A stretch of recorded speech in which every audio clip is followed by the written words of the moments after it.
प्रतीक्षा। वह एक स्वप्न था। नदी तट की निर्जनता थी। संध्या मुस्कुरा रही थी। उसकी गोद में बैठा हुआ मदन स्वप्नों पर सोने की कुची फेर रहा था। इतना ही उसका आकर्षक परिचय था।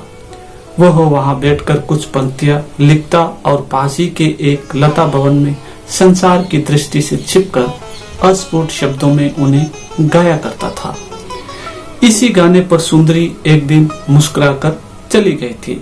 उसकी आंखों में गर्व था और चाल में मादकता। मदन ने सुंदरी के इस भाव को देखा, सराहा भी, किंतु समझ नहीं सका। उसकी कल्पना का संसार नए रूप से नींव रखने लगा, परंतु लालसाओं पर उसका अधिकार नहीं था। वह दरिद्र था और सुंदरी राजकन्या। एक दिन सुन पड़ा मदन को राज्य की सीमा के बाहर निकल जाने की आज्ञा हुई है। अपराध का पता नहीं चला। राजकुमारी को मदन का कुछ भी ध्यान न रहा। मदन चला गया। प्रेमोन्माद और वेदना बढ़ने लगी। कविता की गति बदलने लगी। भावों का उत्तरोत्तर विकास होने लगा। घायल हृदय के उच्छ्वास और भी गर्म हो चले। सरिता तट पर निर्जन वन के हृदय से जब प्रतिध्वनि उठती तो उसकी सुरीली तान उसे स्मृति की गोद में बिठा देती थी। उस समय वह अपने को भूल जाता था। यही उसका सुख था। दिन आते और चले जाते। हृदय में एक विचारधारा आती और बह जाती थी और संसार के तट को एक जोर का धक्का लगाकर संसार की नश्वरता की कुछ मिट्टी बहा देती थी। अब उसके बाल सफेद होने लगे। शरीर शिथिल हो चला। राजकुमारी तारा का जीवन शांति नगर के राजा के प्रेम सुख में बीतता रहा। 2 युग बीत गए।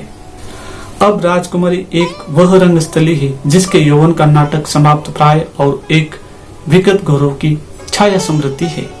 और मदन अब संसार की वह संपत्ति है जो नित्य नवीन रहती है।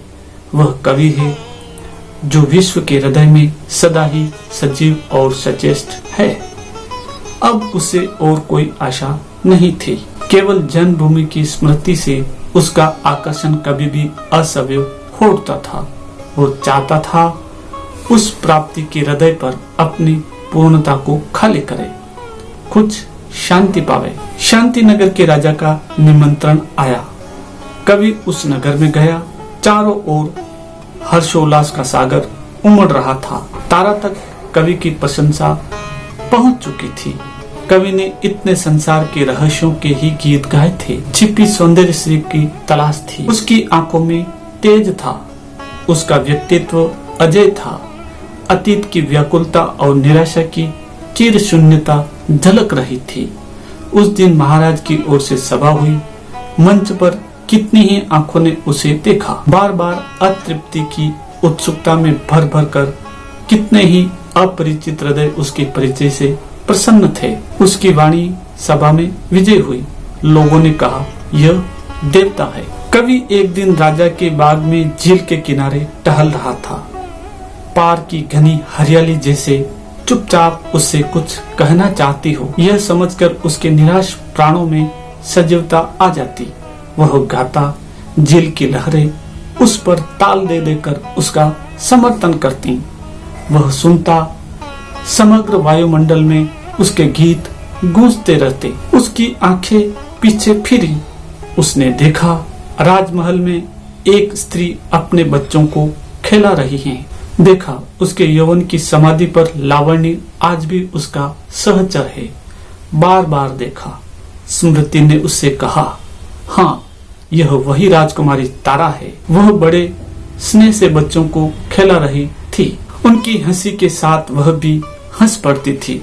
कवि ने देखा अब अधरों पर उषा की लाली नहीं है, वहां है अंधेरी संध्या के प्रकाश की धुंधली रेखा। उसने मन ही मन कहा, हाय मैं इसके अरुण यौवन के गीत न गा सका। एक दिन तारा के हृदय में भी कवि के दर्शन की श्रद्धा उत्पन्न हुई। बच्चों के साथ वह कवि की कुटी पर पहुंची। देखती ही कवि उसे पूर्व परिचित सा जान पड़ा। उसने आंखें नीची कर लीं, कवि को प्रणाम किया। तारा ने पूछा, आपका जन्म स्थान प्रेमनगर। प्रेमनगर? तारा सोचने लगी। कवि के मस्तक पर पसीने की बूंदें झलकने लगी। वो थोड़ी देर के लिए चुप हो गया। तारा स्मृति सागर में डूब गई। उसके हृदय पर धीरे धीरे पूर्व काल की घटनाओं की छाया पड़ने लगी। उसने मन ही मन कहा, यह मदन तो नहीं है? सारा वायुमंडल हरा हो उठा। यह मदन तो नहीं है? कवि की दृष्टि में तारा का प्रेम अब कोंपलों पर सूखे आंसू की तरह दिखलाई देता था। तारा ने धीमे स्वर में कहा, उस समय मैं आपको नहीं पहचान सकी थी, आपके गीतों का मूल्य नहीं समझ सकी थी। क्या अब आप नहीं गाते?